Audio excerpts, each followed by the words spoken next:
रूस यूक्रेन युद्ध और उसके अलावा दुनिया की हर बड़ी खबर इस बुलेटिन में हम आपको दिखाएंगे, लेकिन उससे पहले नजर दुनिया टॉप 10 पर। रूस यूक्रेन के बीच युद्ध अब भी चल रहा है। यूक्रेन की राजधानी कीव के पास के गांव में रूसी और यूक्रेनी सैनिकों के बीच जोरदार झड़प हुई। जारी वीडियो में दोनों देशों के सैनिकों के बीच भयानक गोलीबारी। रूस के राष्ट्रपति व्लादिमीर पुतिन ने सेना में भारी संख्या में वॉलंटियर्स के जुड़ने का स्वागत किया। यूक्रेन के पश्चिमी देशों से मिल रहे मिसाइल हमलों के विरुद्ध लड़ने की अपील की। सेना में शामिल होने वाले ये वॉलंटियर्स डोनबास के अलगाववादी।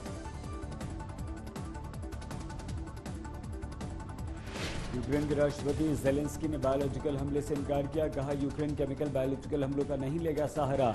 रूस के रक्षा मंत्रालय ने यूक्रेन पर लगाया था बायोलॉजिकल हमले की तैयारी का आरोप।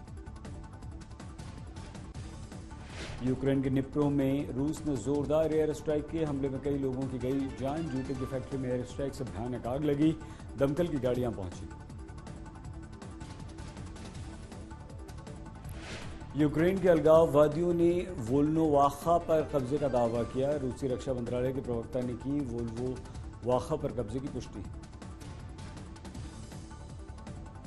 जेल में बंद रूस के विपक्षी नेता एलेक्सी नावलिनी ने लोगों से युद्ध के विरुद्ध प्रदर्शन करने की अपील की। राजधानी मॉस्को में युद्ध के विरुद्ध प्रदर्शन करने पर हजारों लोगों को गिरफ्तार किया जा चुका है। अमेरिकी राष्ट्रपति जो बाइडेन ने पुतिन पर लगाया आरोप। कहा, नेटो ही नहीं यूरोप और अमेरिका में फूट डालने की कोशिश कर रहे हैं पुतिन। बाइडेन राजधानी में संवाददाता सम्मेलन को संबोधित कर रहे थे। अब जापान में यूक्रेन के राजदूत ने रूस द्वारा परमाणु हमले की जताई आशंका। एक हफ्ते पहले रूसी राष्ट्रपति पुतिन के न्यूक्लियर डिटरेंस को अलर्ट मोड पर रखने के निर्णय के बाद दुनिया भर में मचा हड़कंप। यूक्रेन से पलायन कर रहे शरणार्थी डेन्यूब नदी को नाव से पार कर पहुंचे रोमानिया। शरणार्थियों को रास्ते में करना पड़ा काफी मुश्किलों का सामना।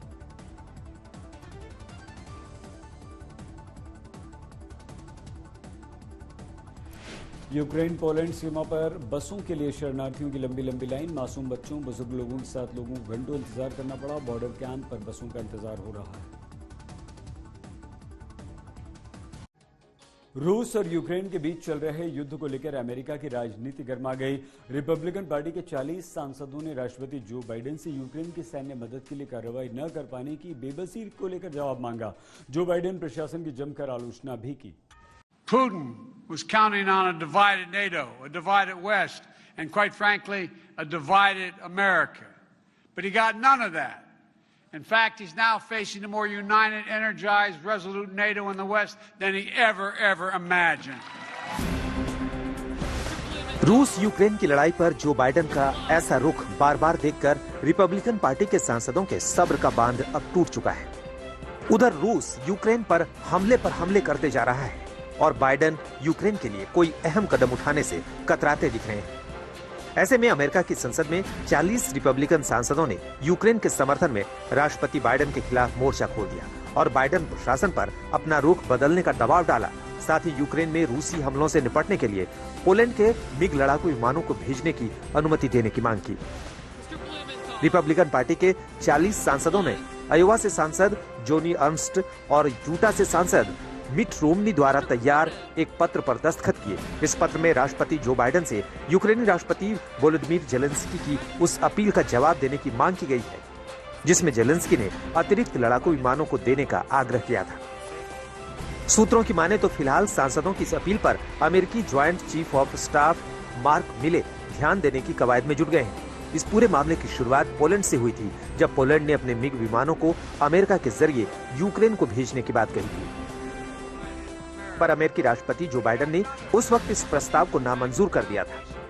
दरअसल इन विमानों को सीधे यूक्रेन को देने की बजाय पोलैंड अमेरिका को दे रहा है, जहां से विमानों को यूक्रेन भेजना था। पोलैंड के इस तरीके को रूस से सीधी टक्कर नहीं लेने के तौर पर देखा जा रहा था। हालांकि इससे पहले कि पोलैंड अपने विमानों को अमेरिका भेजता, राष्ट्रपति जो बाइडेन ने भी अपने हाथ पीछे खींच लिए थे। आज तक ब्यूरो। दुनिया आज तक में आज के लिए बस इतना ही। आप प्लीज अपना बहुत ख्याल रखिएगा।